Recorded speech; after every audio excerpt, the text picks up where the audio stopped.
September 2, 1945. Japan surrenders. The Second World War is over, and the United States Army finds itself in possession of approximately 88,000 tanks and tank destroyers, the product of an industrial mobilization that had turned American factories into the most productive armored vehicle manufacturing operation in history.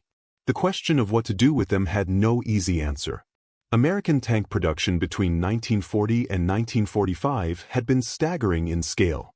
The M4 Sherman alone, the medium tank that had equipped American armored units across every theater and been supplied to Allied nations under Lend-Lease, had been produced in 49,234 examples across 10 major variants by 11 different manufacturers including Chrysler, General Motors, Ford, Pressed Steel Car, and American Locomotive. The Chrysler plant at Detroit Arsenal Tank Plant, built specifically for tank production in 1941, had produced over 22,000 Shermans by the war's end, a single facility outproducing the entire German tank industry at several points during the war. Alongside the Sherman, American factories had produced 8,884 M5 Stuart light tanks, 4,731 M24 Chaffee light tanks, 2,212 M26 Pershing heavy tanks, 6,706 M10 Wolverine tank destroyers, 2,507 M18 Hellcat tank destroyers, and 1,413 M36 Jackson tank destroyers. This was an armored fleet built for a specific war. The war was now over, and demobilization was happening fast. Between August 1945 and June 1946, the U.S. Army reduced from 8.3 million soldiers to approximately 1.5 million. Entire armored divisions were inactivated. Thousands of tanks that had been in active operational service in Germany and the Pacific were processed through surplus and storage programs at a pace that had no precedent in American military history. The Army's immediate decision was to sort the inventory into three categories: tanks worth keeping in active service for occupation duties and the reduced post-war force, tanks worth storing as a strategic reserve, and tanks worth scrapping for the raw materials that a post-war economy building houses and consumer goods urgently needed. The older and less capable types went first. M3 Lee medium tanks, which had been largely obsolete by 1944 and had seen most of their service with British and Commonwealth forces under Lend-Lease, were assessed as having no future operational value and directed to scrapping. M5 Stuart light tanks, effective in 1941 and 1942 but overtaken by the armor and firepower of mid-war German tanks, went the same way in large numbers. The early M4 Sherman variants, the M4A1 and M4A2 with 75mm guns that had equipped American forces in the early North Africa campaign, were less straightforward. The Sherman was not obsolete, but it existed in such numbers that keeping all of them was impractical, and the Army had to make hard choices about which variants and configurations to retain. The primary storage locations for retained American tanks were Army depots spread across the continental United States. Anniston Army Depot in Alabama, Letterkenny Army Depot in Pennsylvania, Red River Army Depot in Texas, Tooele Army Depot in Utah, and Sierra Army Depot in Herlong, California, became the primary holding facilities for the Armored Reserve.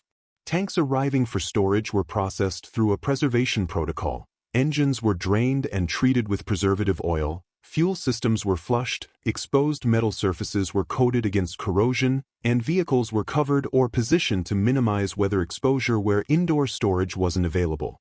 The Tank Destroyer Command, which had operated the M10, M18, and M36 as a separate branch of the Army, was disbanded in November 1946, its mission absorbed into standard armored and infantry units.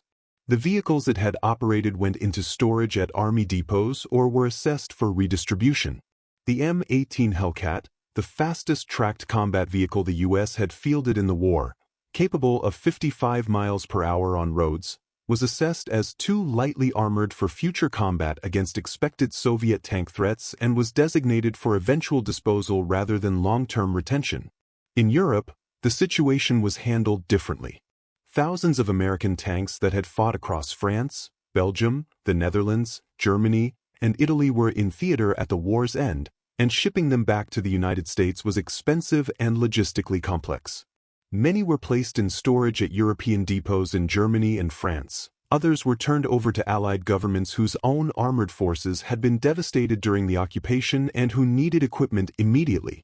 The question of which tanks stayed in Europe, under whose control, and on what terms would become a significant part of the early Cold War's military assistance architecture. Nobody in the summer of 1945 could predict with certainty what the next military threat would look like or when it would materialize. What the storage decision bought was time and options, a reserve that could be drawn on faster than new production could supply, if circumstances demanded it. Those circumstances materialized on June 25, 1950. When North Korean forces crossed the 38th parallel in June 1950, the American units rushed to Korea in the opening weeks of the conflict were equipped primarily with the M24 Chaffee light tank, a vehicle designed for reconnaissance and light combat that had never been intended to fight main battle tanks. When North Korean T-3485S, supplied by the Soviet Union and operated by experienced crews, met M24S in the first engagements of the Korean War, the results were as bad as the capability gap suggested they would be. The M24's 75mm gun struggled to penetrate the T-34's frontal armor at combat ranges, and the light tank's own protection was insufficient against the T-34's 85mm gun. American tank units in the war's opening weeks were in serious difficulty. The response was immediate and drew directly on the stored tank reserve that Army depots had been maintaining since 1945. M4A3E8 Shermans, the most capable Sherman variant, fitted with the 76mm high-velocity gun and the horizontal volute spring suspension system that gave it the EZ-8 designation among crews, were pulled from storage at Anniston and other depots, processed through inspection and activation programs, and shipped to Korea beginning in July 1950. M26 Pershings, the heavy tank that had entered service in Europe only in early 1945 and existed in storage at various Army depots, were also activated and shipped. By August 1950, American armored units in Korea had M4As and M26 Pershings capable of fighting the T-34 on roughly equal terms. The M26 90mm gun could penetrate the T-34's frontal armor, and the 76mm equipped Sherman could do so from the flank and rear at combat ranges. The Korean War emergency demonstrated exactly what the stored tank reserve had been designed to provide. The ability to reconstitute armored capability faster than new production could deliver it. The time between pulling an M26 Pershing from storage at Anniston and having it in combat in Korea was measured in weeks. Building a new M26 from components would have taken months. The stored tanks had validated the entire storage program in a single military crisis. Korea also drove the development of the M46 Patton, an upgraded M26 with a more reliable Continental AV-1790 engine replacing the Ford GAA that had powered the Pershing, and an Allison CD-850 cross-drive transmission replacing the manual synchromesh gearbox that drivers had found difficult to operate under pressure. The M46 entered service in 1949, just in time to be sent to Korea alongside the reactivated M26S. It was followed by the M47 Patton, 8,676 produced between 1951 and 1953, primarily to equip NATO allies, and the M48 Patton, which entered American service in 1952 and became the standard American tank through the late 1960s. As the Patton series entered service and displaced WW2 era vehicles from American active inventory, the question of what to do with thousands of Shermans, Pershings, and older tank destroyer types returned, this time with a Cold War context that provided a clear answer. The Mutual Defense Assistance Program, established in 1949 and expanded significantly after Korea demonstrated both the Soviet threat and the inadequacy of Allied armor, became the primary mechanism through which American WW2 surplus tanks flowed to NATO allies and other Cold War partners. France received substantial quantities of M4 Shermans and later M47 Pattons, rebuilding its armored forces on American equipment through the 1950s. Belgium, the Netherlands, Denmark, Norway, Italy, Greece, and Turkey all received Shermans and later Patton variants under military assistance agreements that simultaneously equipped Allied armies and cleared American surplus stockpiles. West Germany, rearmed within NATO from 1955 onward, received M47 and M48 Pattons as its Bundeswehr rebuilt armored capability from scratch. German tank crews training on American equipment in the mid-1950s, a decade after the end of a war in which German tank design had been evaluated as superior to American in several respects. Outside Europe, the Sherman's reach was broader still. South Korea received M4 Shermans that formed the core of its armored capability through the late 1950s.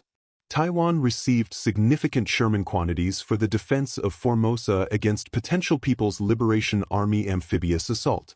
Pakistan received Shermans and later M47 and M48 Pattons, using them in combat against India in 1965 and 1971. Brazil, Argentina, and other Latin American nations received M4s under various military assistance arrangements.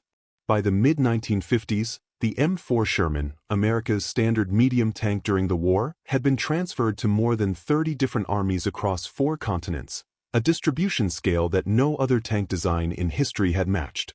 The redistribution solved America's surplus storage problem while equipping allies who couldn't independently develop or purchase modern armor. But for one country in particular, the Sherman didn't just fill a temporary capability gap.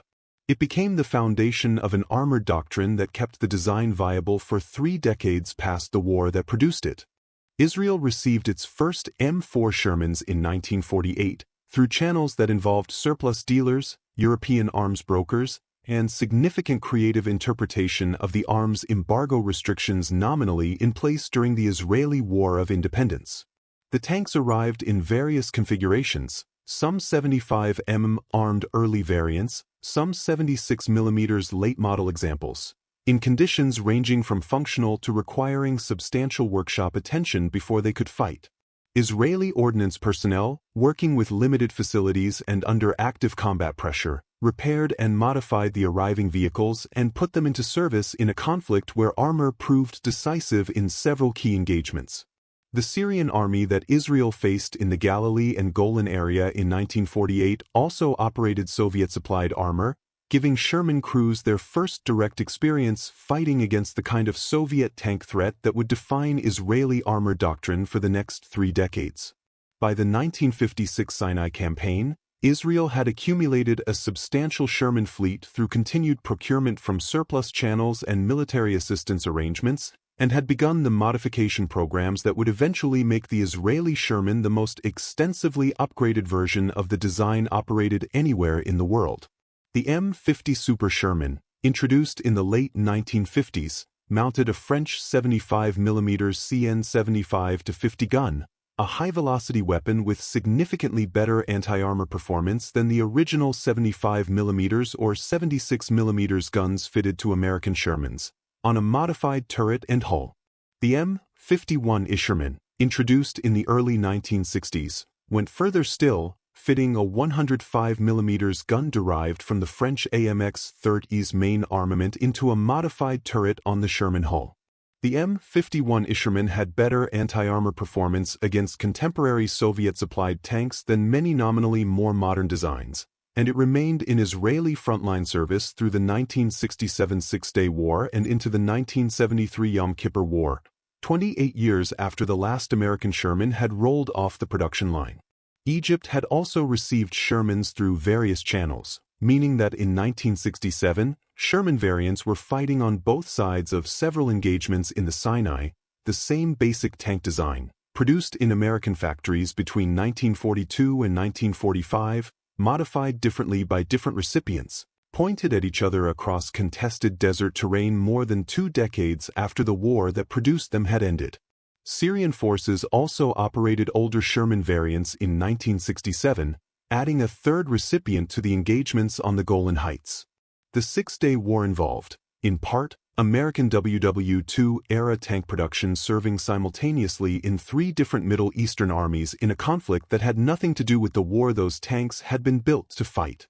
The M4 Sherman service with other recipients extended considerably longer. Some Latin American armies operated Shermans into the 1980s. Paraguay's military had Shermans in nominal service into the 1990s, 50 years after the design had been standardized as America's medium tank in the middle of WW2. The design produced in the Detroit Arsenal tank plant in 1942 was still active military equipment in some parts of the world when the Cold War that had driven much of its redistribution was already over. Of the 88,000 American tanks and tank destroyers produced during WW2, the number that survive today in any condition is a small fraction of what was built. The M4 Sherman is the most widely preserved, with over 50 complete examples in museums across the United States, Britain, France, Israel, and other countries, a relatively large survival rate explained partly by the tank's wide distribution and partly by the specific preservation efforts made by institutions and private collectors who recognized the Sherman's historical significance early. The Israeli Armor Corps Museum at Lat-Run, Yad Lashirin, holds one of the finest Sherman collections in the world, including operational M50 and M51 examples that represent the end point of the design's development lineage. The Anniston Army Depot in Alabama still operates today, though its mission has evolved from storing WW2 surplus to overseeing the maintenance and rebuild programs for M1 Abrams tanks and M113 armored personnel carriers. The tank storage mission that justified Anniston's existence in 1945 has been replaced by the tank maintenance mission that justifies it now, a continuous institutional thread connecting the post-war storage emergency to the Army's current armored vehicle logistics.